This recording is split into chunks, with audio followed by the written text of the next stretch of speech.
whole structure of education is shifting beneath our feet. We need to radically rethink our view of intelligence.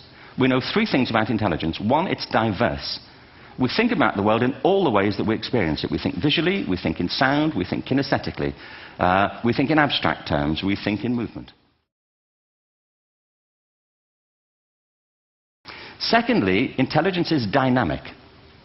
If you look at the interactions of a human brain, as we heard yesterday from a number of presentations, intelligence is wonderfully interactive. The brain isn't divided into compartments. In fact, creativity, which I define as the process of having original ideas that have value, more often than not, comes about through the interaction of different disciplinary ways of seeing things.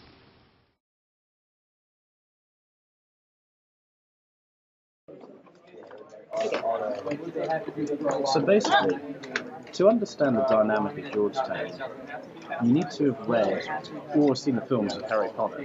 Like, it encapsulates it perfectly.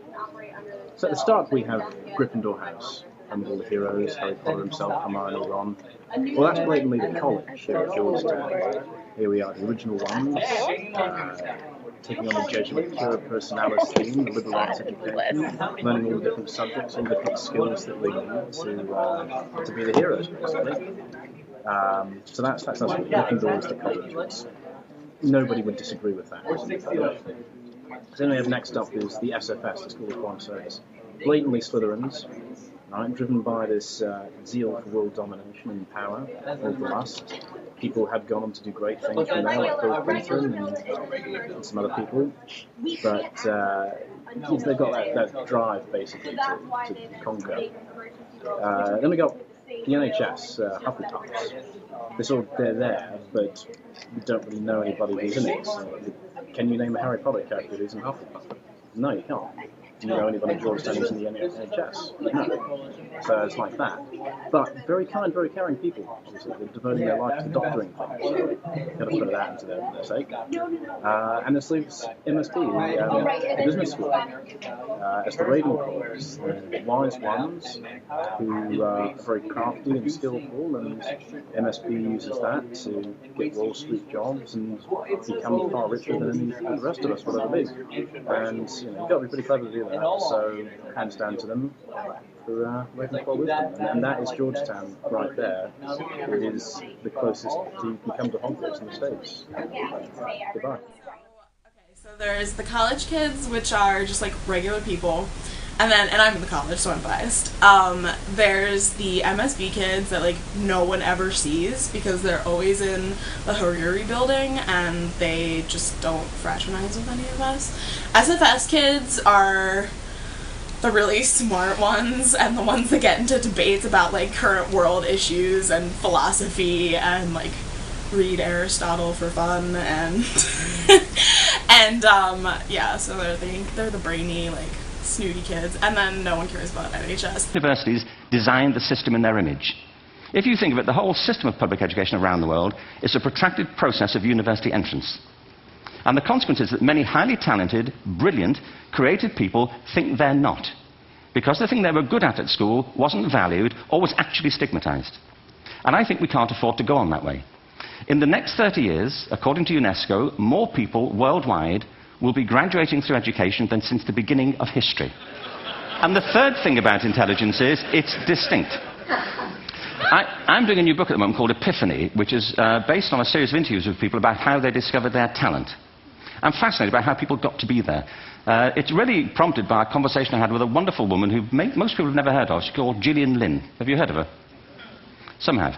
She's a choreographer, and everybody knows her work. She did Cats and Phantom of the Opera. She's wonderful. I used to be on the board of the Royal Ballet in England, as you can see. And anyway, Gillian and I had lunch one day. I said, how'd you get to be a dancer? And she said it was interesting. When she was at school, she was really hopeless. And the school in the 30s wrote to her parents and said, we think Gillian has a learning disorder. She couldn't concentrate. She was fidgeting. I think now they'd say she had ADHD. Wouldn't you? But this was the 1930s, and ADHD hadn't been invented, at this point, so it wasn't an available condition. People weren't aware they could have that.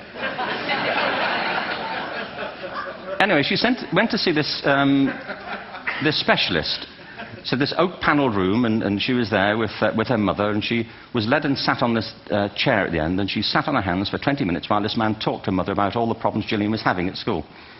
And at the end of it, because she was disturbing people, their homework was always late and so on, little kid of 8, in the end, the doctor went and sat next to Gillian and said, "Gillian, I've listened to all these things that your mother's told me. I need to speak to her privately." So she said, he said, "Wait here, we'll be back. We won't be very long." And they went and left her.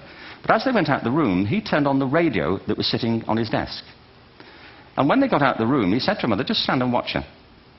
And the minute they left the room, she said she was on her feet, moving to the music.